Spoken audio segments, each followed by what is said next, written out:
Hello everyone, this is Preeta.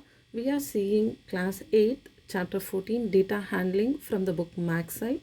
We are going to see exercise 14.1 and we are going to see the fourth sum today. Following are the sizes in square feet of different rooms designed by an interior designer for a boutique hotel.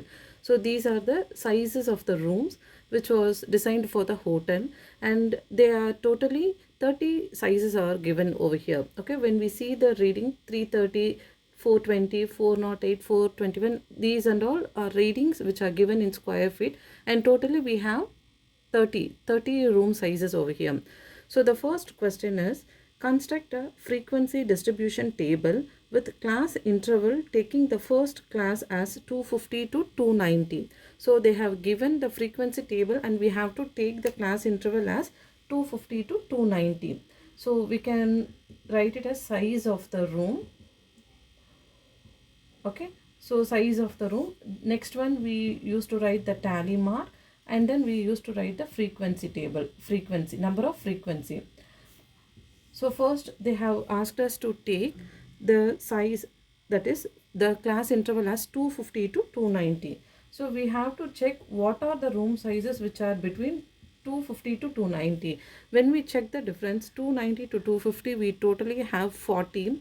So 290 minus 250, we have 40. So we have to take the next class interval with the same measure, same interval. So next will be like 290 to 330.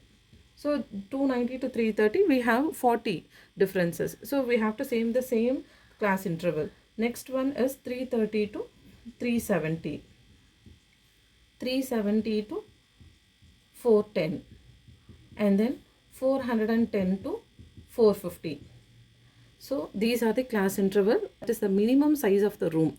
When we see the reading from this table, we can see the minimum room size is 250, which is the lesser size, and maximum size of the room is 442. Okay, so 442, this is the maximum room size of the hotel. So we have to take the measurement from 250 and we have to cover 442. So I have started with 450. Okay, so 250 to 290. So I am going to take the readings 250, 260, 270 and 280 up to 289.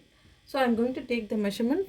I am going to take 290 in the next class interval. Okay, so when we check the room sizes, we can see totally 7 room sizes will be there between 250 to 290. So we can write 282 in this, 255, 260, 261, 269, 276. So we totally have 250. We totally have 7 room sizes which comes under 250 to 290. So I can mark the tally mark 1, 2, 3, 4, 5, 6, 7. 7 as a frequency table. Next one, 290 to 330. So when we check 290 to 330, we can see 291, 292, 295, 330. We have 320, and then 300. So we totally have 5 rooms which comes under 290 to 330. So we can mark the tally mark as 1, 2, 3, 4 and 5. So 5 rooms comes under 290 to 330. So the next one is 330 to 370. So 330 to 370, when we check 1, 2, 3 and 4, we totally have 4 rooms which comes under 330 to 370. Next 370 to 410. So we can see 370 to 410, we totally have 2 rooms. So we can write it over here, and next we can write 410 to 450. We totally have 12 rooms which comes under 3, 4, 5, 6, 7, 8, 9, 10, 11, 12. You can slowly check the reading between 410 to 450 and count it. See 420, 421, 439, 429. So everything comes under 410 to 450. So totally we will be having 12 rooms which comes under 410 to 450. So when we count the frequency, altogether we will be getting 30. So 30 is the total number of room sizes. Okay.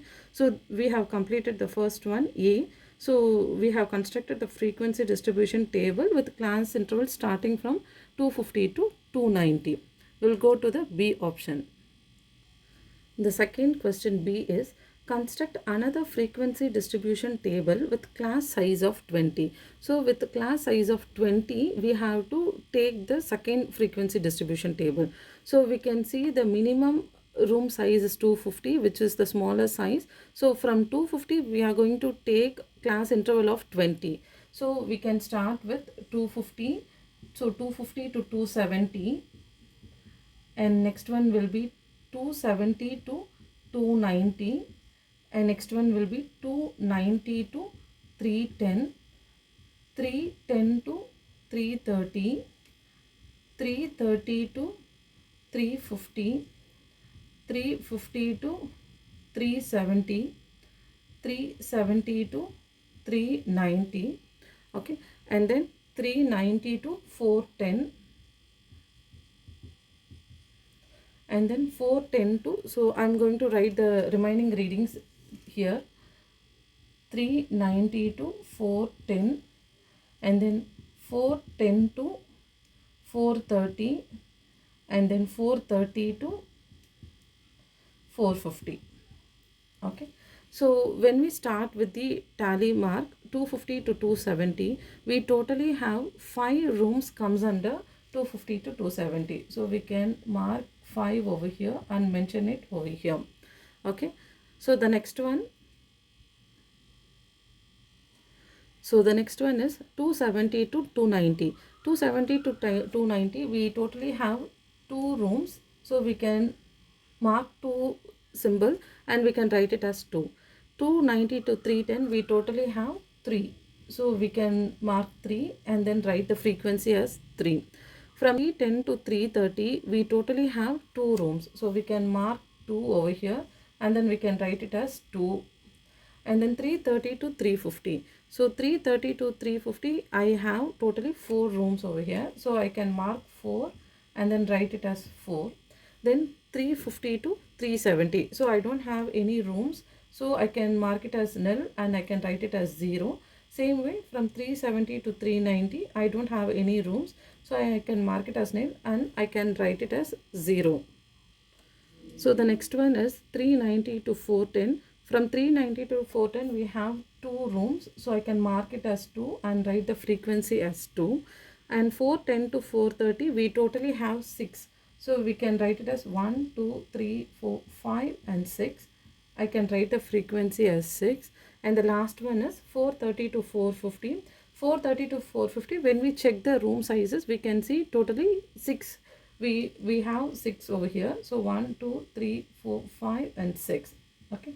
So we have created both the distribution table. Thank you.